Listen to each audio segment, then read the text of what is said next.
Hello guys and welcome to VoloKin Project. Imagine you've got only 200 bucks in your pocket and you're on the hunt for a good phone. So what do? You act a fool and you buy a new mid-range phone. Xiaomi, Motorola, something like that. But if you're smart like me, you do that. You buy the Moto Z2 Force. Ladies and gentlemen, 2 years after the release, the phone is super stable, running Snapdragon 835, and the best thing about it, the price. 160 pounds or 200 bucks. That's absolutely insane for the value that you're getting over here in this phone, guys. This is still a flagship, and I always said it's better to buy last year's flagship rather than the today's mid-range phone. So let's start the review, shall we?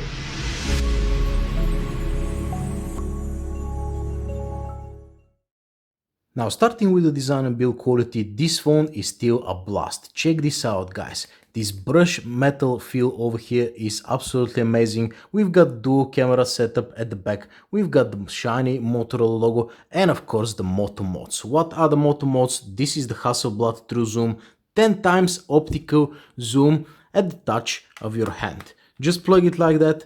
And there you go, guys. There's plenty of other modes. There are the JBL sound mode, there are a few battery modes and a few others. So this is definitely one of the highlights of this phone, the versatility of the mods. But now let's talk about the phone itself, guys. Now, what else do we have? Let's check at the bottom over here, USB Type-C port, no 3.5mm jack because the phone is actually super slim. You've got a dual SIM setup over here. You've got the microphone on this side, power button with some ridges, and of course the volume rocker. Everything is nice and smooth and everything is made of metal, guys.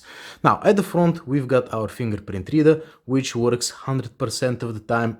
That's one of the best fingerprint front facing readers that I have ever tested. Unfortunately, at the top over here we've got a bunch of sensors, but none of them is actually face unlock.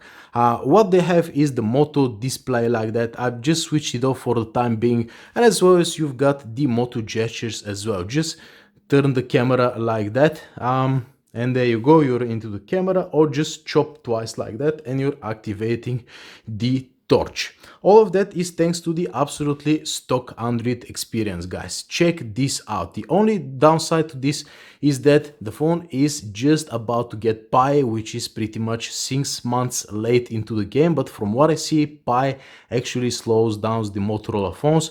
So until Pi is released, check this out. The phone is absolutely nice and smooth. The only thing that I'm missing is the ability to switch these buttons over here. Fortunately, I've got a video tutorial how to do that. You can check it out in the my listing of the videos, because there are quite a few of them. Now, what about the display, you might say? We're dealing with 5.5 inches AMOLED 1440p or Quad HD, no matter how you're gonna call it. AMOLED screen. The blacks are black, the pictures looks absolutely fantastic, and check this out, you've got the color mode options as well. Color temperature, neutral, cool, standard, vibrant. Man, all the tweaks you need. Is still one of the best screens money can buy, even in 2019, probably in 2020 as well. Now, what about the speaker setup of the Moto Z2 Force, guys? As you can see, you've got only front facing mono speaker over here, but luckily it's been a huge improvement over the original Moto Z series, so check this out.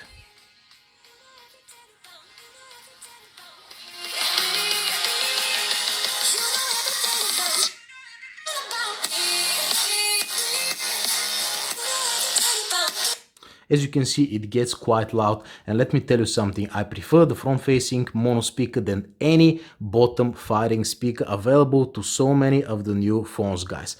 And now let me tell you about the headphone output. Well, you've got a pretty much crappy 3.5mm to USB Type-C adapter, and as a result of that, it's just average, guys. It's really not that great, but of course you can always plug in the HTC adapter, which I have a video on that as well. The best 3.5mm to USB Type-C adapters. Performance-wise, Snapdragon 835 is still a beast, guys. It handles absolutely everything, even in 1440p. When it comes down to gaming, the benchmarks are not that great, but let me tell you, on CastJab benchmark, almost 60 FPS. well, you have to pretty much double that to get the real-time FPS in games. So pretty much 120 FPS in games is more than enough and more than most games support, so you're not gonna get any problems with that. And next up is the battery life. Because the phone is so slim, the battery is not very good, 3700 or so milliamp hours, but let me tell you that the battery life is decent. Let's have a look at a few of my screenshots. Check this out, guys. Compared to other YouTubers, I'm actually using my review phones because, well, I enjoy them. That's why I buy them. 5 hours of screen on time, 5.5 hours, 5 hours, almost 6 hours, 5.5 hours, 5.5, 6.5. Okay, 6.5 over here, 5, 4.5, 5, 6.5 again, 5.5, 5.5, 5.5. 5 hours, almost 6 hours, almost 7 hours. Check this out, guys. Almost 7 hours of screen on time with 3007, oh, actually it's 2700 milliamp hours of battery. Yeah, that's absolutely amazing for a phone that slim. And let me tell you about the recharge time as well, guys, which are actually not that great. So give me just a sec to see. Yeah, half an hour, 55%. 1 hour 90%, and full charge takes in 1 hour and 25 minutes, which is pretty much on par with any other modern smartphone out there. But battery life is definitely not a disappointment, guys. Now, you might have noticed that I actually didn't talk about the cameras in that review at all, simply because I have already made a dedicated full camera coverage, especially featuring this Hasselblad True Zoom mode over here, which is an essential part of this phone, at least in my opinion. So I'm gonna leave in the description down below, and now let's jump to the conclusion. Okay, guys, so where does that leave us with the Motorola Z2 Force? That's a proper ex-flagship from Motorola, and it's far better than any of the new phones, the Xiaomi's Redmi Note 7 or whatever it is, and the cheap, Moto phones like the G6, the G7. Man, get yourself one of these, 160 quid, you can't really go wrong, trust me on that one.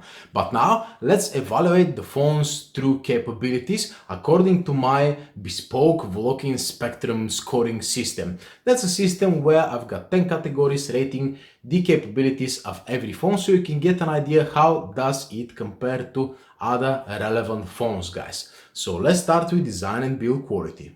For design and build quality, I'm gonna give this phone 5 out of 5. It still manages to impress people of how slim it is, plus you've got the versatility of the Moto Mods. So yeah, design and build quality, excellent results, guys. When it comes down to security, that's our next category. The Fingerprint Reader is one of the best, but unfortunately there is no face unlock, so the phone gets 3 out of 5.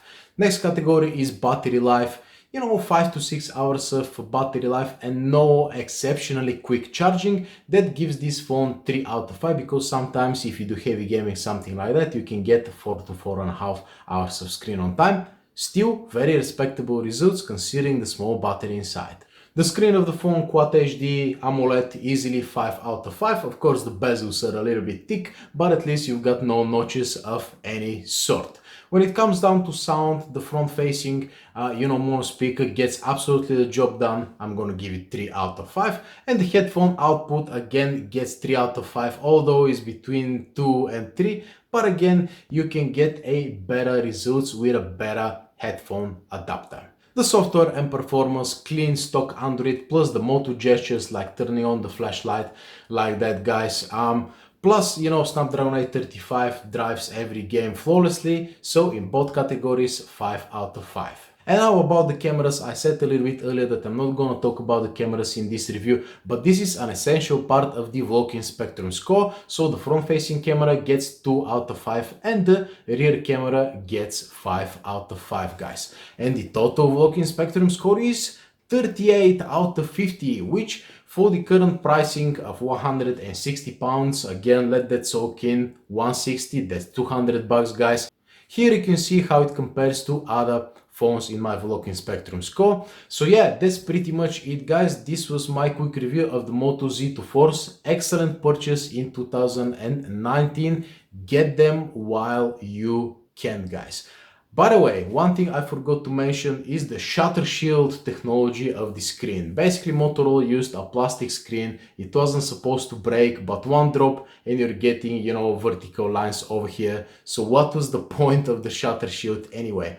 If you get the Chinese version, as I did, you've got dual SIM support, plus you've got a factory pre-applied screen protector. And then you can of course get some tempered glass screen protectors for yourself. So just peel off the screen protector and get a new one. If you're in the US, you have to contact Verizon or whoever. They're gonna charge you 30 quid. I was about to say 30 bucks for a new screen protector, which is not very good. Some people are peeling off, you know, the protective layer of the screen. Don't do that. You're gonna break the screen as the you know, Samsung Galaxy Fold. So yeah, just get the Chinese version, pre-applied tempered glass screen protector, and your problem is solved.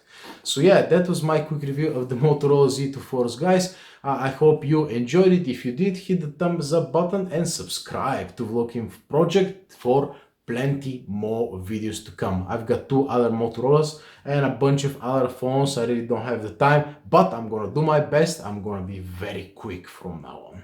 So yeah, thank you very much for watching again, guys, and see you in the next one. Adios.